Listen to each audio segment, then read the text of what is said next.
Muy bien, muchas gracias. María Eugenia, dos preguntas. La primera, se habla mucho de fortalecer la profesión de periodismo, pero dejar el periodismo solo en manos de periodistas no solo discrimina la libertad de expresión, excluyendo no periodistas, sino que se lleva incluso a los excesos como una colegiatura obligatoria que al fin de cuentas juega a manos del poder del Estado. Y solicitan tu opinión. Y la otra pregunta es, el poder de los nuevos medios, Twitter, Facebook, han empujado el quehacer político hacia estos ámbitos, reduciendo la discusión a 140 caracteres. ¿Cómo afecta esto a la profundización? Bueno, De la democracia, perdón. Primero de todo, sobre la colegiatura estoy de acuerdo. Los países que han intentado la colegiatura, como por ejemplo Brasil, ha sido utilizada para silenciar voces disonantes. Entonces, para mí la solución no es la colegiatura, para la mayor parte de los expertos la solución no es la colegiatura. Pero entonces hay que pensar el periodista como un gatekeeper, un gate opener. No es que solamente tienen derecho a dar su opinión o a informar los periodistas. Toda la ciudadanía tiene derecho a dar su opinión y a informar. Bueno, pero ¿quiénes van a ser los mediadores? Bueno, uno puede pensar en las redes sociales, Facebook. ¿Cómo hacemos para que esto llegue al gran público? No es lo mismo tener derecho a hablar que tener derecho a ser escuchado.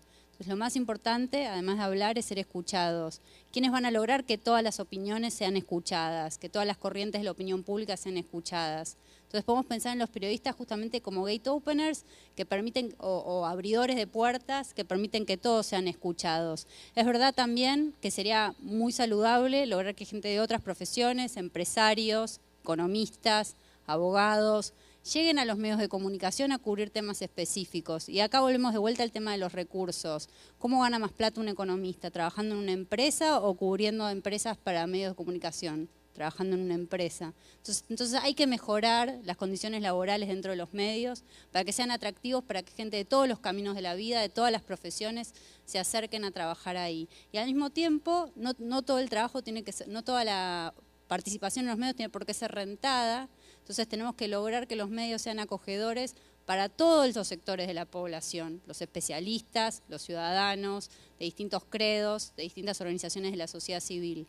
Entonces es verdad que la colegiatura no funciona, pero también es verdad que los periodistas se tienen que tomar en serio su responsabilidad, no solo como informadores, aunque es importante, sino también como abridores de puertas para el resto de la sociedad civil. Respecto a la otra pregunta, ojalá en Twitter hubiera una discusión en el ámbito político. Lo que vemos generalmente en Twitter es un foco exclusivo en temas que no tienen que ver con lo público, o cuando hay discusión o cuando se tratan temas públicos. Si uno ve yo estoy haciendo un análisis de los twitters de los políticos en América Latina, lo que es que los políticos tienen monólogos en Twitter. Tiran tweets sobre temas que a ellos les interesan, no dialogan con la población, no dialogan con la ciudadanía. Las empresas generalmente usan Twitter para cuidar su imagen. Lo primero que las empresas cuidan en Twitter es tener un community manager, que no salgan malas noticias sobre las empresas. Entonces, ni siquiera hay un debate, ni siquiera hay una discusión. Ni siquiera hay tweets aislados o afirmaciones aisladas de distintos sectores con poder, y esto hace que la ciudadanía se enoje y cada vez sea más virulenta en sus opiniones en Twitter. Entonces es verdad que es muy difícil lograr una discusión civilizada en 140 caracteres. Yo diría que lo de discusión es el umbral al que debemos aspirar y dejar de tirar, sobre todo esto se ve en los tweets de los políticos, usan Twitter como si fuera, no sé, una plataforma más, un discurso más, sin entablar ninguna relación con los ciudadanos. Sí, y hay presidentes que gobiernan por Twitter también. Bien, la última pregunta, porque hay algunos de nuestros panelistas que tienen compromisos inmediatos, y más que todo dirigida aquí a don Bernardo, pero de alguna manera los amarra a todos, o a todas las exposiciones de ustedes tres. Aquí en Panamá, por ejemplo, hay temas trascendentales que han calado, que han servido para apuntalar la democracia y han surgido no de los gobiernos, sino de la sociedad civil. En muchos esta asociación ha tenido todo que ver, por ejemplo, la ley de transparencia, el Centro Nacional de Competitividad, todo lo que fue el tema de la concertación nacional, gracias sobre todo a la fuerza de los medios de comunicación. Un gremio como APD siempre ha tenido una excelente relación con todos los medios de comunicación. Sin embargo, a fin de cuentas, sigue siendo la sociedad civil tachada como cuatro gatos, controversial.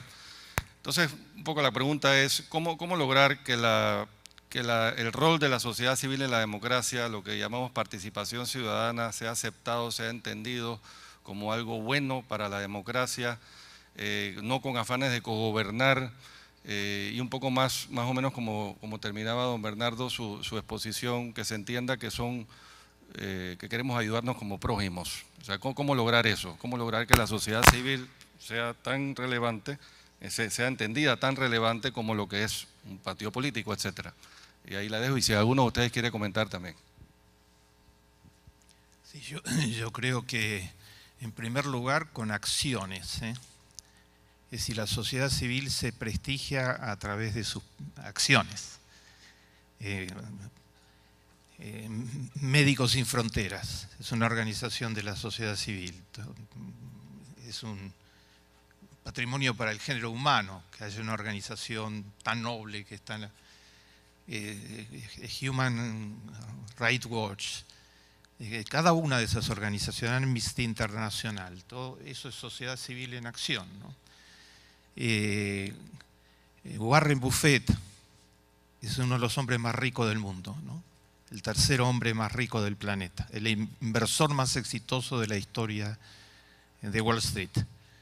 Resolvió la conclusión de su vida, yo no tengo el tiempo para leerles lo que dice, pero la conclusión de su vida es que todo lo que ha obtenido se lo debe a la sociedad, que si en Estados Unidos no se hubieran construido carreteras y puentes y escuelas y todo lo demás, él no hubiera podido hacer las inversiones que hizo y demás. Y que lo debatió con sus hijos y con su señora y ha donado toda su fortuna a la Fundación Gates, ¿no?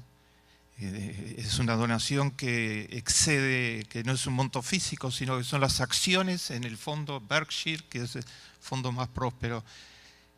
Ese ejemplo, cuando Obama intentó subirle los impuestos al 1% más rico en los Estados Unidos, que se resistió muy duramente, le puso de nombre a la ley que finalmente fue aprobada, Ley Buffett, ¿no? Le puso el nombre de un multimillonario que se ha puesto a la cabeza de la solidaridad. Entonces, lo que más prestigia a la sociedad civil son acciones.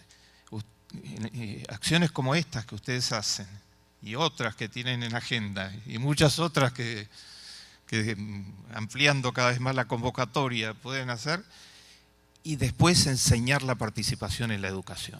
Esa es mi segunda recomendación, a fondo. O sea, ahí en Perú hay una comunidad que era una comunidad pobre que se convirtió en un punto de referencia internacional que se llama Villa El Salvador. Tiene 500.000 de habitantes actualmente y ganó el premio Príncipe de Asturias. Yo estuve hace poco y declarado ciudadano ilustre de la comunidad, etc.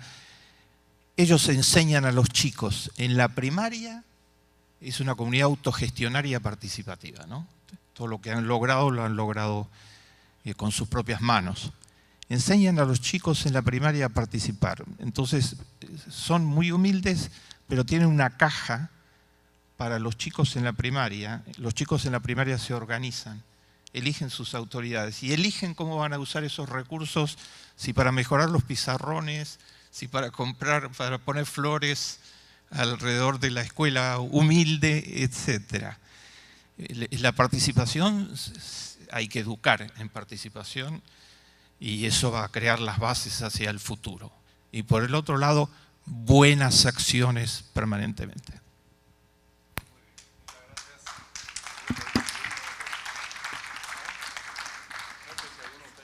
Mira, solo manifestar de que incluso la sociedad civil tiene muchas razones para estar dispersa, pero fundamentalmente por la ausencia de algún motivo que lo una o que la una, para crear el capital social, que es lo que moviliza realmente a la búsqueda de oportunidades o a la solución de problemas. Y en esos puntos de convergencia es lo que uno tiene que invertir tiempo y esfuerzo, es decir, ¿qué es lo que nos puede unir? La historia no nos une, el presente tampoco. Por lo tanto, lo único que nos puede unir es el futuro, compartiendo un mismo sueño.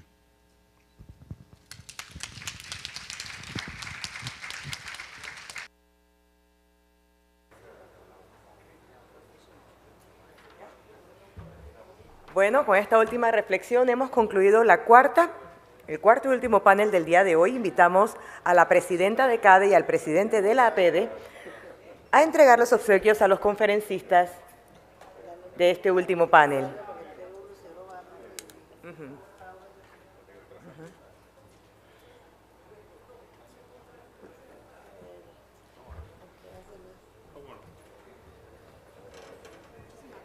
Mientras hacemos esta entrega de rigor, le queremos recordar a los participantes que mañana el registro es a partir de las 8 de la mañana y empezamos nuestras conferencias y charlas a partir de las 8:30.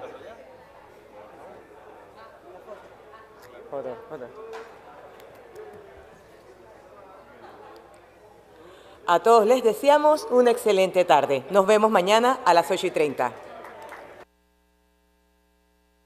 Ser político hacia estos ámbitos, reduciendo la discusión a 140 caracteres. ¿Cómo afecta esto a la profundización? Bueno, Profundización de la democracia, perdón. Primero de todo, sobre la colegiatura estoy de acuerdo. Los países que han intentado la colegiatura, como por ejemplo Brasil, ha sido utilizada para silenciar voces disonantes. Entonces, para mí la solución no es la colegiatura, para la mayor parte de los expertos la solución no es la colegiatura. Pero entonces hay que pensar el periodista como un gatekeeper, un gate opener. No es que solamente tienen derecho a dar su opinión o a informar los periodistas. Toda la ciudadanía tiene derecho a dar su opinión y a informar. Bueno, pero ¿quiénes van a ser los mediadores? Bueno, uno puede pensar en las redes sociales, Facebook. ¿Cómo hacemos para que esto llegue al gran público? No es lo mismo tener derecho a hablar que tener derecho a ser escuchado. Entonces, lo más importante, además de hablar, es ser escuchados. ¿Quiénes van a lograr que todas las opiniones sean escuchadas, que todas las corrientes de la opinión pública sean escuchadas? Entonces, podemos pensar en los... Como una colegiatura obligatoria que al fin de cuentas juega a manos del poder del Estado. Y solicitan tu opinión. Y la otra pregunta es, ¿el poder de los nuevos medios, Twitter, Facebook, han cumplido el quehacer, han empujado el quehacer? Muy bien, muchas gracias. María Eugenia, dos preguntas. La primera, se habla mucho de fortalecer la profesión de periodismo, pero dejar el periodismo solo en manos de periodistas no solo discrimina la libertad de expresión, excluyendo no periodistas, sino que se lleva incluso a los excesos